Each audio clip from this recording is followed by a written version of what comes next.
The recording started. All right, I will go ahead and get started. Thank you. Good afternoon, everybody. Thank you for joining my session here at Montana Moot. If you're just joining us, please take a minute and introduce yourself in the chat box. Tell us where you are and what your teaching role is, and just use that as a place to ask questions or talk to one another and get that collaboration and idea sharing going that we miss out on sometimes when we have virtual conferences. So it's great to see so many people here. This slide deck can be found in the Moodle course. I've also put a link here, bit.ly/blendk5, and that's how you can get to this slide deck. Feel free to add it to your Google Drive. I update it a lot. I wake up in the middle of the night and think of new things I want to add to it. And so I hope that it becomes a great resource for you to use and for you to share with your colleagues. So thanks so much for joining me. My name is Nikki Bradenberg, and I am currently in Bozeman on the campus of Montana State University. Although it looks like I'm at the Elwood City Library, I do love my Arthur virtual background. I am a former K1, K1, all those primary grades I taught at one time, mostly in a rural school just east of Bozeman, and I always had a multi-age classroom in there. I currently work at Montana PBS, and my role is the Director of Education, and I also serve as a digital learning specialist for teachers in rural schools in Montana.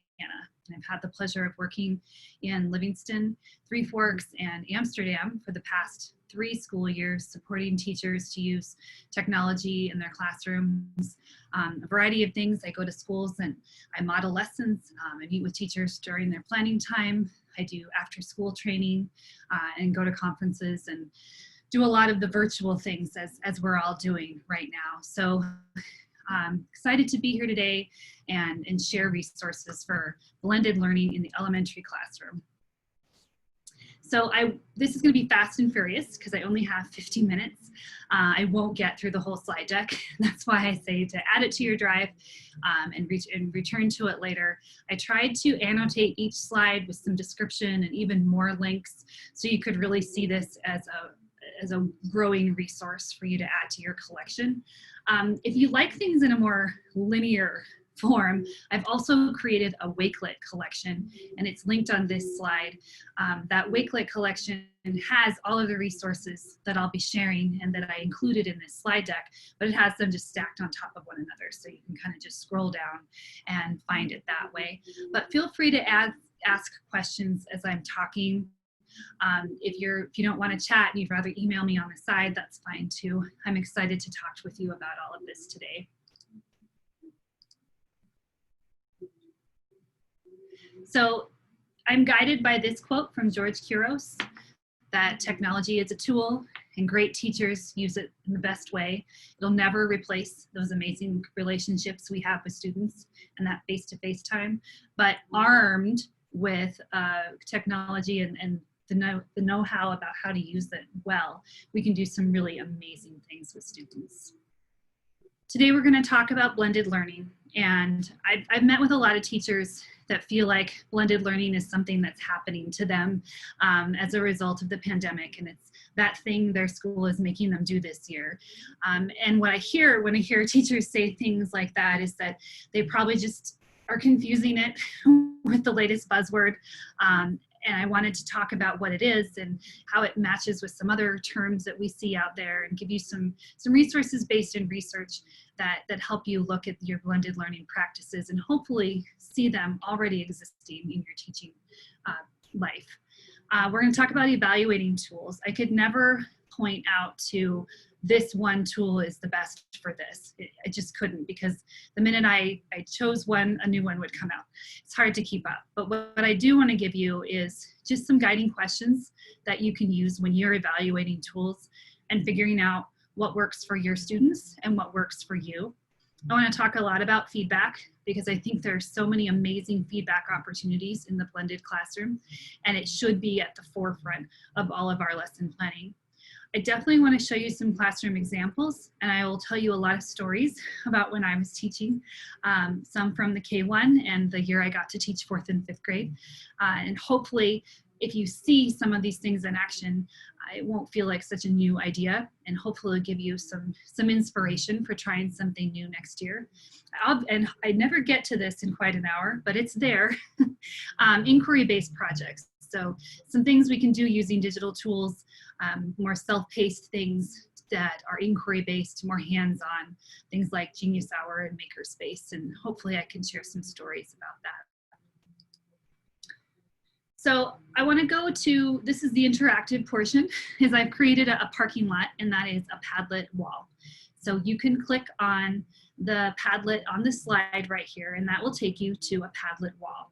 And what I'd love for you to do right now is to tell me the tools you're already using, that you're already embedding in your classroom. Whether you know you're blending or not, I just want to see what kinds of things you're already working with. And this is another great way. You can't come to a tech conference without sharing tech tools, right? So go ahead and click on. I also want to tell you that I'm giving moot coins to everybody who puts something on this parking lot. So if you write your name next to your response, that will make it easier to go back in and assign you moot coins, because those are super fun and such a neat thing that they've added to this conference. I'm going to show the Padlet right now, and we can, hopefully you can see that. We've already got, I've created some categories: learning management, skill practice, digital collaboration, digital creativity, other, what am I forgetting about? But let's just throw them all up there so we can see what kind of tools you're using. It gives me kind of an idea of who I'm talking to. I love that I have some iPad users, I have Chromebook users. I'm hoping I can share things that would work across any kind of device. Love it. I'm gonna just give you some time to write some things. I love that I see Flipgrid and Seesaw, Google Spark, Google Slides, VoiceThread, all excellent. Jamboard is awesome. Hi, Tracy. I need to acknowledge you, my friend. Glad you're here. And what have we got here? Very cool. Peggy George is here. She's like Twitter famous. It's good to see you, Peggy. Live binders. That's a fun one. I haven't looked at live binders in a while. Class Dojo, Google Classroom, some good stuff. Khan Academy and the kids' apps, Freckle, Lexia, Dreambox. I need to add Dreambox to my list. I forgot about that one, Brianna. Thank you for adding that one. It's very cool. All right, I encourage you to, as I'm talking, feel free to go back and add things. I know you just kind of forget what you use sometimes, or what you've used maybe once or twice. Chatterpix, Becky, is one of my favorites. I love that one. That's a great one. All right, good. I'm gonna go back to the slides right now. You feel free to keep putting stuff on that Padlet wall. And you can drop things in the chat too. I'll try to pay attention to that. So I want to talk about two of the words that are being thrown around a lot right now, and that's blended learning and flipped learning. And from my research and my reading, I think flipped learning was something I heard about first. And we saw flipped learning happening when we were assigning kids to go home and watch videos or engage with media in some way, and then come back to the classroom and talk about what they watched. And it was a great way to get like more for your class time, and that's the way we saw it. And I still think that's a great thing to do, is to send kids home with videos to watch with their families, or with digital games to play with their families. The one thing that happened when flipped learning started happening in classrooms was that we noticed that equity difference. We noticed that quickly which kids had access to technology and which kids didn't, or which kids' home lives just didn't allow for them to use media at home or to watch videos and things like that. And it was the age-old homework problem. Just because we thought we were sending them something more interesting didn't mean they were going to do it. And that's why I found myself not finding flipped learning to be the best strategy very early on. that parents weren't using it and kids weren't using it. But I stepped into blended learning, and blended learning allowed the use of those digital tools at the school. So we got away from some of those equity challenges. Blended learning, in my definition that I pieced together from research and my own experience, is that you've got digital learning. They're taking in some of their content digitally, but they're also working with the teacher, and they're also working with each other, and they're also working on their own. The key part of blended learning is that there is a self-paced nature to it. Students can choose their path in some respects and what they work on first and next. It's also the opportunity for students to make some choices about what they do and how they learn. And so those are the blended learning. I think both have value, and I see flipped learning as a real opportunity for schools that are hoping to go start the fall out by getting both families and kids set up with digital tools and understanding and feeling comfortable about using them. I'm hearing a lot of administrators say, from day one, we want them to come in and learn how to log in, and we want parents to know what we're using and how to use those tools. I think flipped learning is great for helping everybody get used to something. So maybe there's a wonderful audiobook that you share the link with the family and encourage them to listen to as a family so they can get used to using that type of digital tool together. But blended learning is probably more how you're going to set up your classroom, so that if you have kids learning at home, or if you have kids only coming certain parts of the day, they learn online at home or on their own, and then in person with you in the classroom. Those are our definitions. I also wanted to point out in the notes on this slide, I have linked to an excellent video by the Montana Teacher of the Year, Paul Anderson, and it's called How I'm Teaching Remotely. Now, he's a high school science teacher, and so a lot of his examples are at the high school level. However, I think there are many of his strategies and the tools that he used that those of us in the primary world can definitely utilize at home. So feel free to check out that video and learn from Paul Anderson. Peggy, I absolutely agree with you. Flipped learning is so much more than just watching videos at home and discussing them in class. That is an excellent point. Thank you.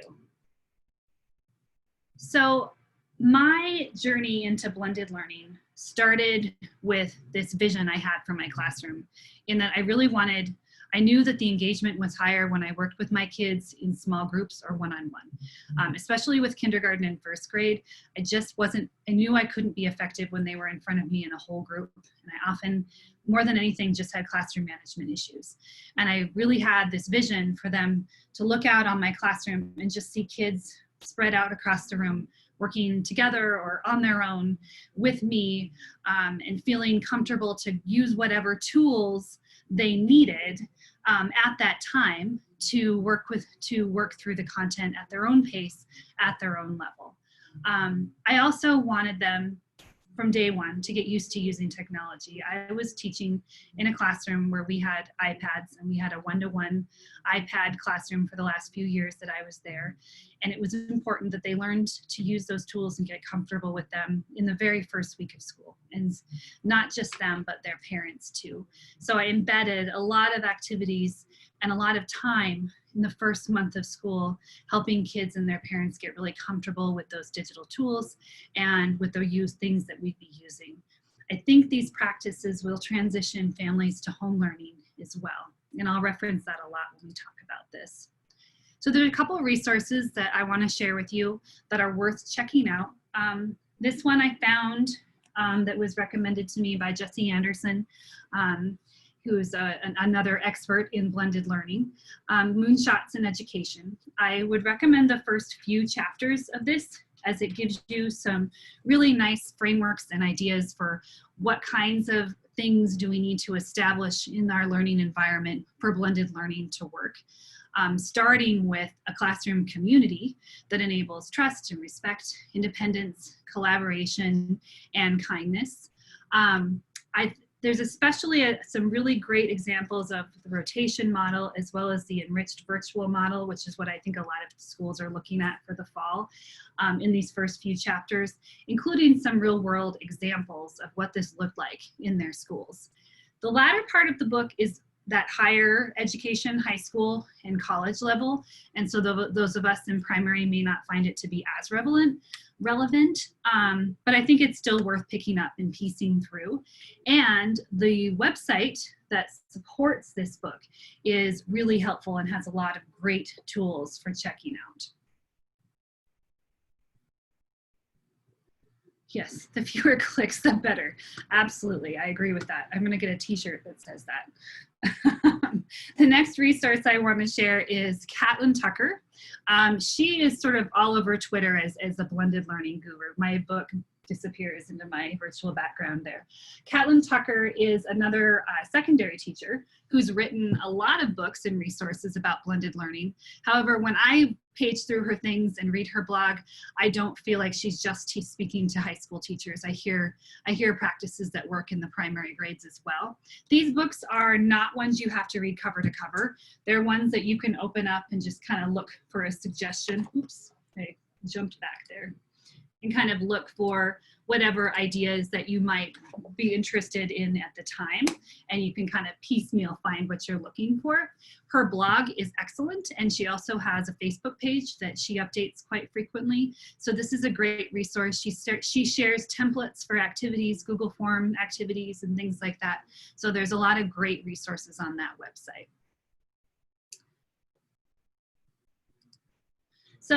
So many tools. And a tech conference, you can get bogged down in all of the tools. But I think it's fun to think about all of the different things we can use. And if we look at it as a toolbox, and every kid needs a different kind of tool. Every kid comes with a different set of growth areas and strengths and challenges, and we just dig into our toolbox and pull the one out that helps them. And so the more tools we know that exist, the more confident we'll feel implementing some of these blended learning strategies. So we're going to talk about, these are just some of the categories that I'm putting these tools into. Like I said, I could never go through all of them, but I'm going to highlight and touch on some of them because I think in a blended and learning environment, these are all of the things we want kids to do, both using tech and both not using tech in small groups and in one-to-one situations and in teacher-led activities. So these are the terms I'm going to use as I'm talking about different tools. So when it comes to managing activities for kids to do or assignments, these are the ones I am most familiar using. These are the ones I used in my classroom. I'm not saying they're the best, I'm just saying they're the ones I found to be the most user-friendly, free, and simple as far as employing with kiddos, elementary kiddos. Google Classroom obviously is where we can manage everything in our Google Drive, and we can give kids assignments that way. I'm searching for classrooms that are using this in the K-1 space to see how it goes. I'm interested in all of the different things teachers do to make Google Classroom easy for your little ones to use. I always recommend Seesaw as an alternative or to use before Google Classroom for some of our younger learners, because you don't need to be able to read to use Seesaw. And it has many of the same sort of capabilities as far as giving kids assignments, communicating with parents, and then all the amazing things that comes in a student portfolio tool. KidBlog was a tool I started using early on before there was Seesaw. That's how old I am. I remember the world before Seesaw. I used KidBlog to have a class blog. And the way we did things in my classroom was anything we built or created, we would snap pictures of it and post to our blog for our readers. The rules were, because our readers were all over the country and they were our moms and dads and grandparents, and our principle is we always put our best work up for our readers. We always made sure that we were using the appropriate language to talk to our readers, and we never posted anything without a caption so that we weren't confusing our readers. blogging became a real passion for me. It was one of the first ways I saw the power of digital publishing for giving my kids an authentic audience, and a way of sharing their work with more than just me. It also eliminated the wads of paper that got sent home in the bottoms of backpacks, which is always a good thing. Google Site I see is a really powerful tool also for student portfolio work, but also as that home base for things that are happening in the classroom, that parents or families or students could access at any time. That's where we want people to be able to come and look at where the learning goals are, what content are we going to be covering, when's the field trip, where's the lunch menu, all that information that a parent would want to access at any time of day can live on a Google site. And it's really nice to have those tools in place in this kind of an environment. So when it comes to evaluating tools, so some of the big questions I always ask myself when I'm looking at a first tool is this free? Do I have to pay for it? Most of us need to use free tools. And if it isn't free, is it worth the subscription? Is it worth whatever I would have to pay for it? And can I make the case to whoever the financial decision maker is that this is a better tool when we pay for it? How complicated is the login? How much time are we going to spend teaching kids and their parents to log into this tool? Can I get to where I need to go in just a couple of clicks? And if not, goodbye. We can't deal with complicated login processes with little kids. How easy is it for kids to navigate on their own? Remember, in a blended learning environment, we want some independence. We want kids to be able to do things on their own after they've been taught, after they've had some opportunity to do it with support. If it's not something they can navigate on their own, it's not something that we can adopt into our practice. And then, is it engaging? There were a lot of tools that I thought were great because they gave me great data on the back end and I could see how they were doing. And the kids would rather have done anything than use that tool because it just wasn't interesting for them. And at the same time, what was interesting in September lost its luster come November. And so there was a need sometimes to shake it up and add new things and new platforms for kids to try out. So that's why it's easy for teachers to be like, I'm going to use this and only this, and we do this every day, and that's how it's going to be. That's great for consistency, but it can also get kind of boring. So it's fun to have a couple of different tools that you can pull out of your box when kids need it. And then most importantly, does it meet your learning objectives?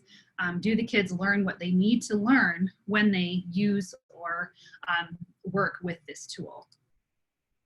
But then the best one is the one the students will use, the ones they'll pick up and use without fighting you on it. And that's different in every classroom, every year. So some of the pro tips I have for using digital tools and getting kids set up to learn in a blended environment is to really devote some time to practicing using those tools on the front end. Just like we show them how to dispose of Kleenex after they've blown their nose, and we teach them how to sharpen a pencil and how to open and close a locker, we do the exact same thing with handling an iPad, with opening an app, with closing an app, with signing into a platform. We take the time to teach them how to do it and give them lots of opportunities to practice and explore. I had a designated tech time every week when I was teaching, and it was for half hour, 45 minutes. And that was the time where it wasn't about content, it was about making sure they knew how to use the tools that I needed them to use later on. They loved tech time, it was their favorite time. And we would just play with it. And what is it? What happens when I click here? What happens when I click there? And let them learn through discovery. I also had some success inviting parents in to help during tech time. Double bonus of having some extra hands to help me when I needed it, but also giving parents the confidence with using these tools and seeing the value of using those tools. So some of the platforms that I am hearing about from teachers, these are either things I've used or the teachers I work with are raving about that are worth using. Prodigy Math gets #1 every time I ask teachers about what skill-based platforms they're using for their students. Prodigy Math is the first one they tell me about because it's free. It does have an upgrade option. But what a lot of the teachers tell me is the teacher dashboard is very user-friendly and gives them a lot of great data that helps them inform their instruction. All of these platforms are ones that you have to set the kids up with their own accounts. They have to be able to log in on their own because it saves their progress and then shows you on the other end how they did. And hopefully you can do something with that data that will help them meet their goals. Now, some of these are the equivalent to digital worksheets or the equivalent to paper worksheets. And there's nothing wrong with practicing skills in that format. However, it's not something I would recommend any kid did for longer than 15 to 20 minutes. The burnout can be really high if they just sit in front of these screens and go through these practice platforms. And you'll see them physically removing themselves if you don't give them a time limit. A lot of them have that feedback built in so they know how they're doing, or they gamify it by having them earning coins or badges or something like that, and that makes it a lot more engaging than a worksheet. But this is only one part of your blended classroom. This is the part where they might go work independently and show you what they know and how they're doing on skills. So these are the ones that teachers tell me they love. I have played around with a lot of them and find them to be really fun and engaging. And having something like this for kids to practice skills is a great way to assess where they are so that you know whether they're ready to move on. And in a blended learning environment, if kids are working with me and some kids are over on one of these platforms and other kids are over here working together on something else, we can rotate through a model that's very seamless with that. Peggy wants to know, how do you manage platforms that require unique student logins and passwords? And let's get everybody to put some ideas in the chat box about that one, because that was a big challenge for me, especially because I was using a couple of different ones and I had some kids on some platforms and some kids on different. I had an index card for every kid. It had their name across the top, it had the name of the platform, and then it had their username and login. And they kept their index card in their little cubby hole in the classroom. And when it was time for them to go use whatever tool that was, they went and got their index card and they set it next to their iPad and they used that to log in. Now, Clever is this amazing service that I know they have in Billings that they sign into that one platform and it logs them into everything. And that was the dream for me. That would be absolutely wonderful. The other thing we can do is the single sign-on feature with Google works nicely with a lot of these apps as well, that if they log into a Chromebook with Google, a lot of times it automatically gets them logged into these other tools. But I would say that logins are the biggest challenge when you're working with little ones. These tools are not your skill-based platforms. Some of them may need a login, but most of them wouldn't because they don't necessarily save progress. They might be used at a listening center or at an independent reading center or for a small group to do some kind of an inquiry-based activity together. I saw some people talked about I don't think any of them showed up on our Padlet, but I have to check in with our Padlet and I'll go back and look at that. Epic Books, I think somebody put Epic Books up there. That's a wonderful digital reading tool. It is free for schools and then parents can subscribe to use it at home. Kids can listen to books. In my classroom, kids would read a book on Epic. I'd have them take a screenshot of the book they read, upload that to our kid blog, and then caption something they learned while reading the book. We could do the same thing using a platform like Seesaw, only they could audio record something that they learned reading the book. Unite for Literacy is a tool that has more digital books, and these are definitely for our emerging readers. So they look a lot like our sight word readers, where they have a nice big picture on one page and then just a couple lines of text on the other page. And they also have the audio option. So it's really fun, a really nice way to give our little learners digital reading experiences. Time for Kids I put up there, it is a subscription and something we have to pay for, but I feel really strongly about, especially in this day and age, exposing kids to current events and giving them opportunities to read about things that are happening in the news at in a kid-friendly way. Newsela, I don't ever say that right, Newsela or Newsela, not sure how we like to say that, but Newsela is another great option for that in giving kids current event news stories. However, you can adjust the reading level so that multiple kids could read about the same topic, but at a different reading level.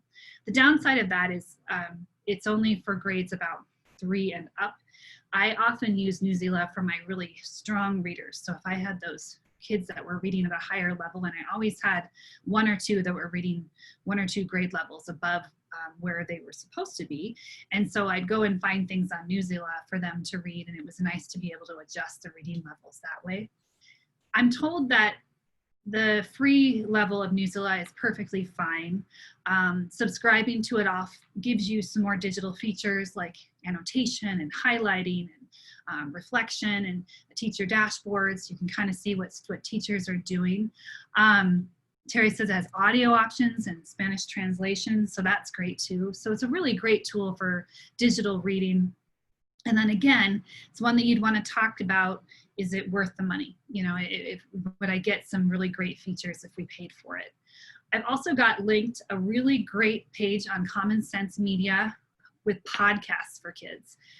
Podcasts are definitely exploding as a really interesting way to consume content. We know that adults and students alike will listen to podcasts for almost longer than they'll watch videos on YouTube. They talked about that at one of the media conferences I went to last year. This website has the podcast. I'll just go to it real quick here so you can kind of see. I love this because it has them categorized who this is best for. So there's some for all ages. There's some for tweens. There's some for younger kids, bedtime podcasts, podcasts for road trips. And so you can really get kids interested in listening to these. And this is sort of a new form. You know, when I was teaching, there really weren't very many podcasts for kids available.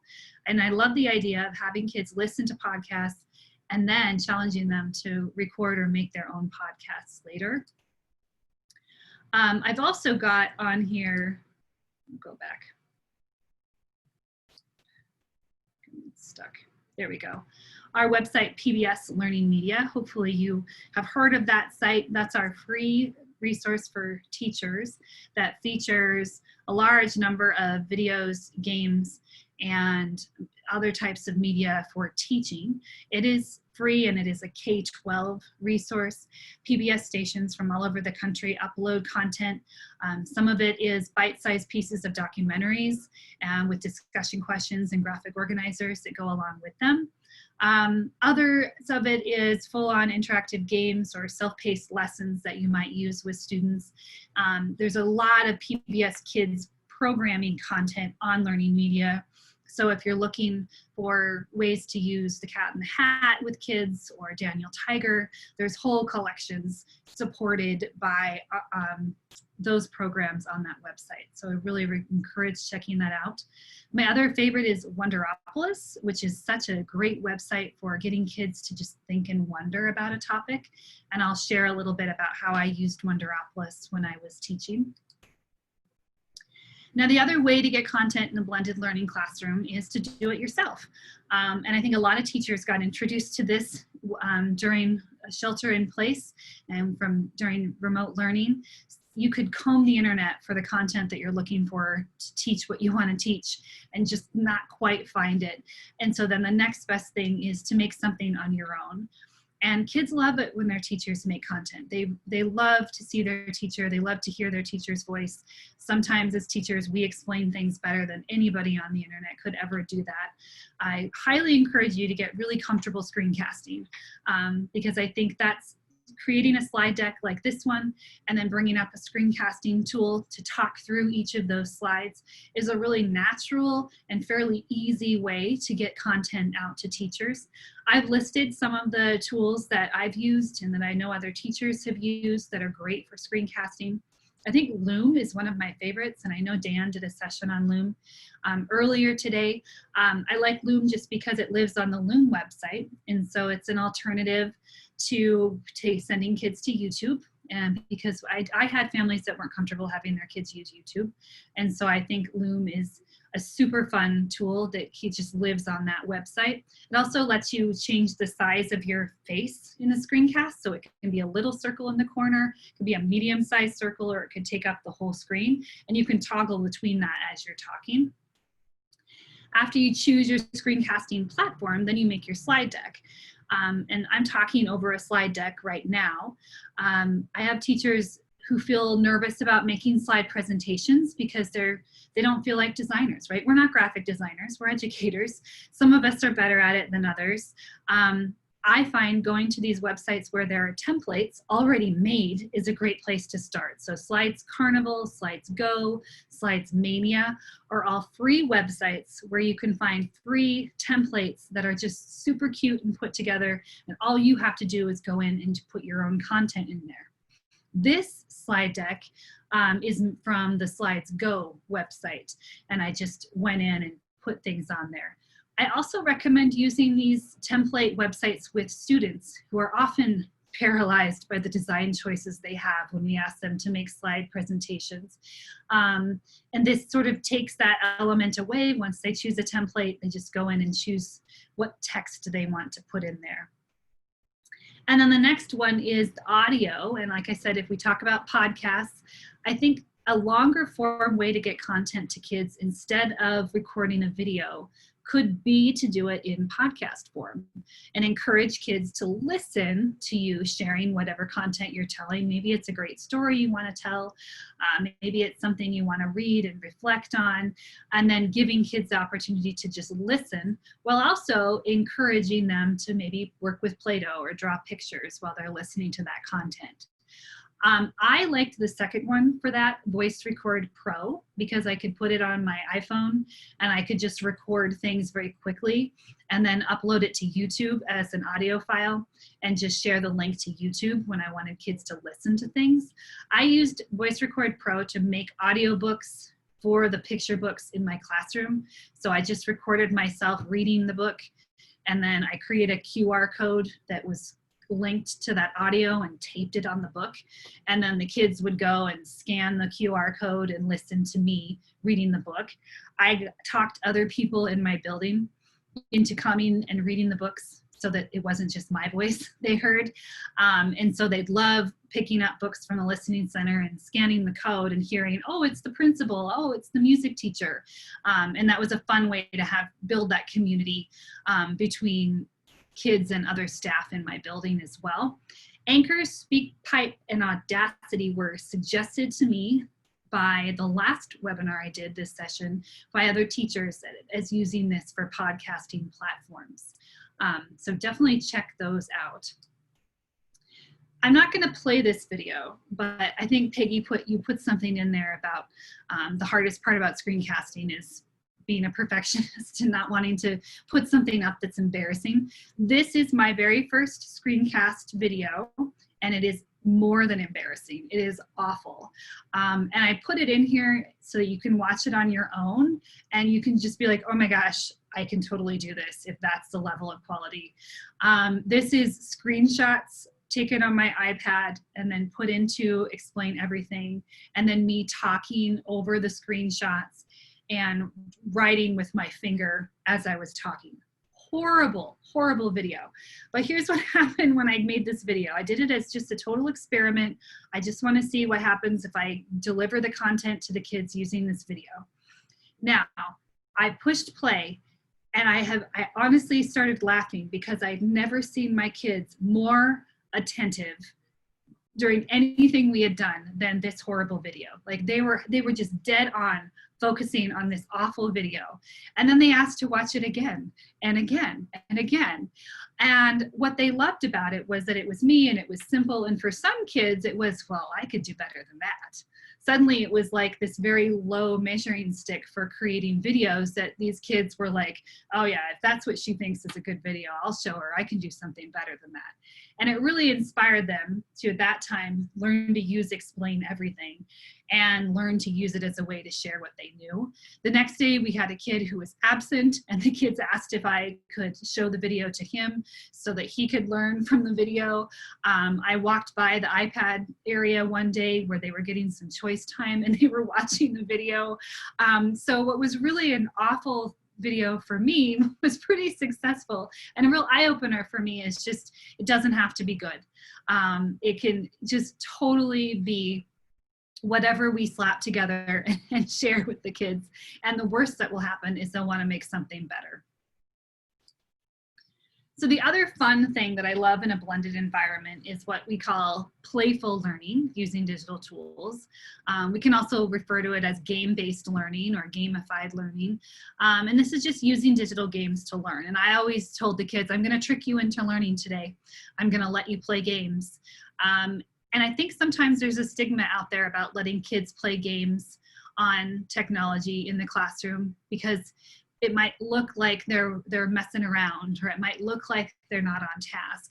But if we choose the right games and we're really careful about which ones we let them use, we're really just tricking them into meeting our learning goals. They'll practice and they'll do things over and over again to level up, or to earn the coins, or to do whatever it is the game is asking them to do. So these are some of the games that I used in my classroom and that I see other teachers using with their students. PBS Kids is an app, and it's online. I'm really proud that everything PBS Kids creates is tied to learning goals. And so it starts with the program, such as Molly of Denali is a program that's meant to teach about informational text and literacy patterns. And so the game that goes with Molly of Denali is all about environmental print and informational text. And those are the skills that students are learning. But a kid gets on there and they just think they're interacting with one of their favorite characters from TV. Code.org and PBS Kids Scratch Junior are both coding platforms. Coding changed my classroom when I introduced it. Kids that didn't really have a thing that they were good at found coding to be that thing that motivated them and excited them. I used coding as a math activity, as a social studies activity, as a language arts activity. Engaging in coding leveled the field. You didn't have to be a great reader or writer to be great at coding. I highly recommend making this a part of every single week for your classroom, is designating time to coding. I always started it in December because that's when Computer Science Awareness Week is. And you could have them spend a whole week doing hour of code to kind of get them excited about it. We did it whole group. And then I made it one of our centers that they could code. The PBS Kids Scratch Junior app has a full curriculum attached to it. It's a scaffolded 8-lesson curriculum that has everything a teacher needs to teach how to code using that app. It's block coding. That allows them to just fit puzzle piece blocks together with arrows and lines and things, so they don't have to be readers. And they can code their favorite PBS characters to move around and animate on the slide. It's really fun. BrainPop is the other site that I just love, and it is a paid site. Another one of those that I talked my principal into subscribing to every year because I felt like it was worth the money. However, the Game Up page on BrainPop is completely free, so you don't have to have a subscription to use their games. And you can search for their games by grade level, content area, and the amount of time that you might have. So if you're looking for games that last under 15 minutes, you can run a search for those games. Most of the games are web-based, but there are some that are tablet friendly as well. Then there's the Duck Duck Moose apps, which are a crowd pleaser. A whole bunch of monster truck apps that all kids love, but especially the boys in the classrooms I go to, where they build the trucks and they design the body of the truck and they put the wheels on the truck, and then they take the truck out on a track, and depending on what they've made their truck out of, the truck doesn't race very well on the racetrack. And it goes back to those engineering principles of engineering. We got to go back to the drawing board. We got to redesign our truck. We got to give it bigger wheels, or we have to give it a different type of body. And they don't realize they're learning about principles of engineering. They think they're just having fun with trucks. So it's a super great app for those little guys. And then Math Snacks. These games are math games, and they are created, I want to say the MIT lab is the one that creates this website, but I need to go back and look. But this is a web-based platform with math games also tied to learning objectives that are really good games, multi-level, complex games. Monster School Bus and Gate are two of my favorites. Those games in particular are great when you have kids work in pairs. So one device, two kids, play this game together, talk about what you're doing, talk about the strategies you're using, talking about why you didn't finish that level and what you need to go back and do differently to get to the level you need. Awesome conversations and metacognitive things can happen by letting kids play games in the classroom. Then the next piece is digital collaboration and documentation. So in a blended environment, we are giving the kids options to choose what they do, to use digital tools to consume content and to create things. We need to have some documentation of what their learning looked like when they weren't with us or when they were off making those choices.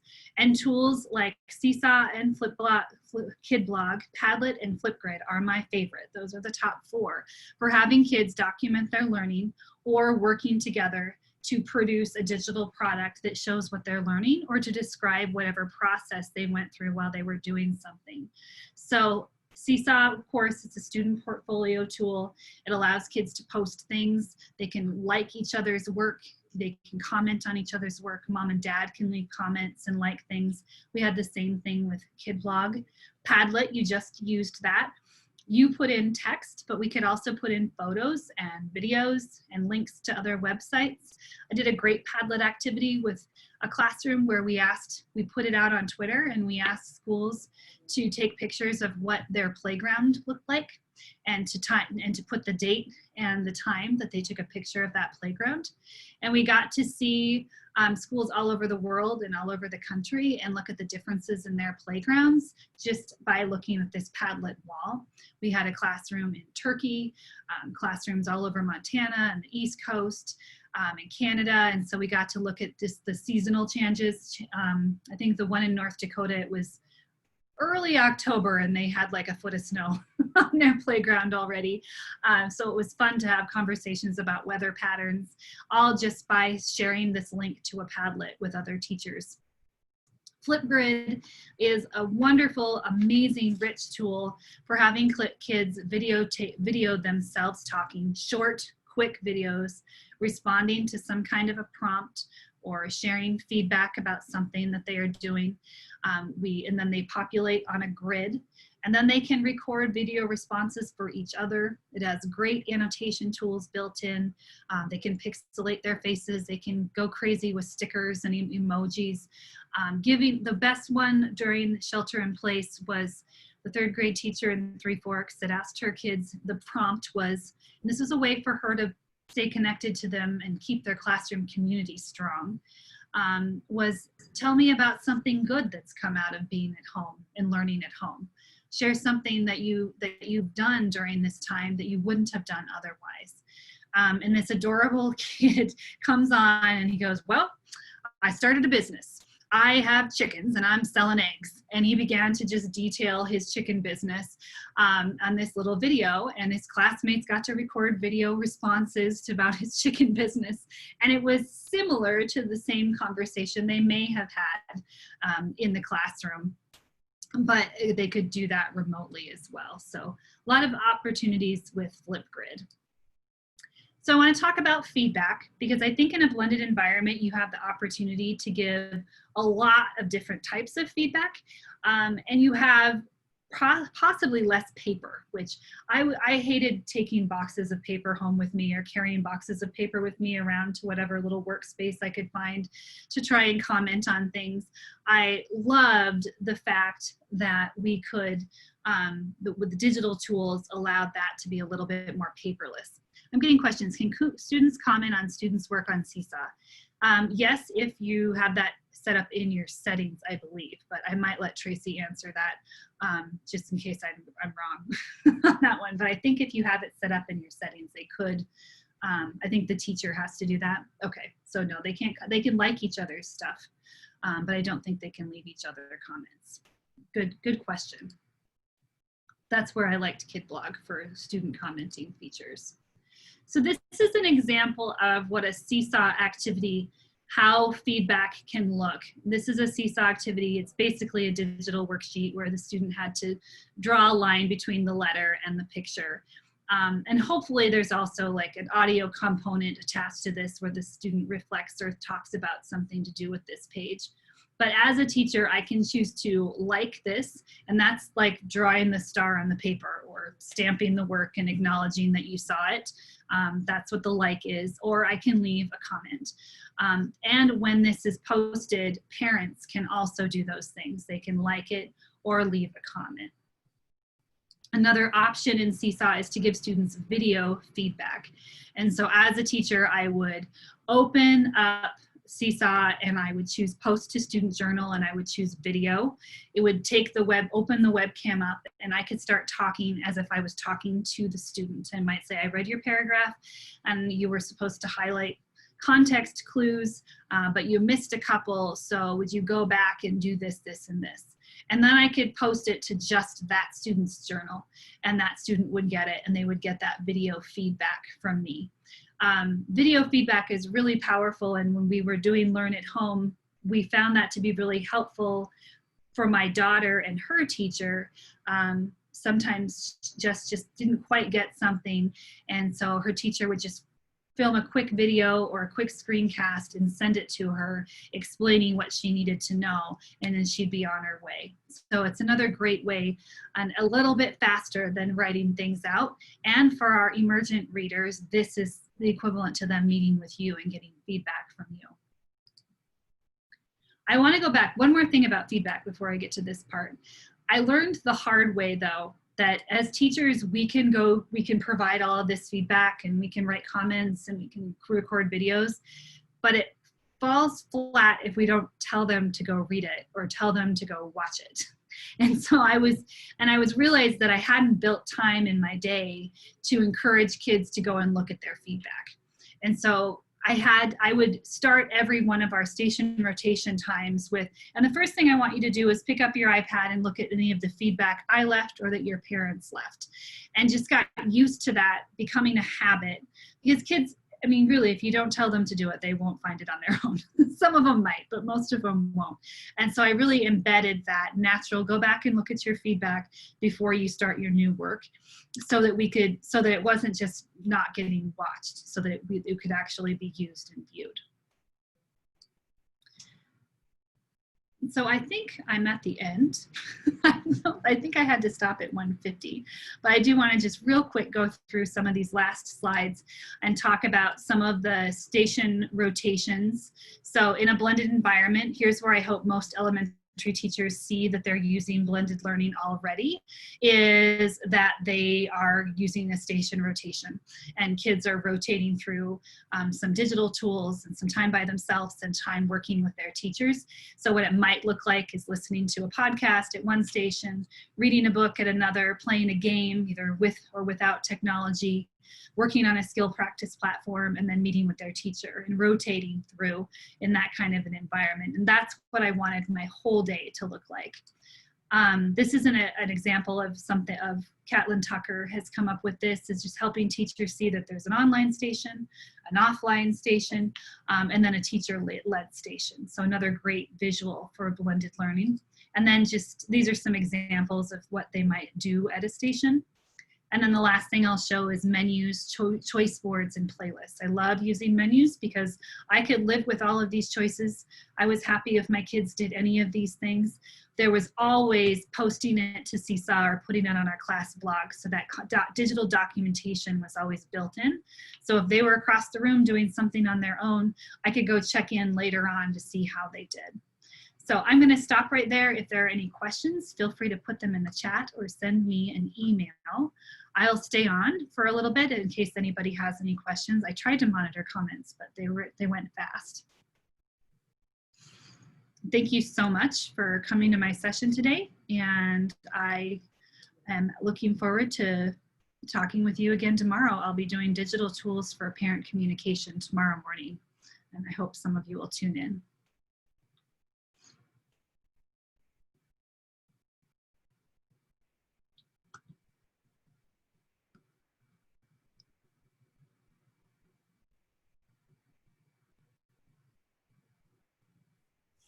Thank you for everyone. I will stop recording, but I will keep the meeting space until 2 o'clock. Judy, the slide deck is in the Moodle course.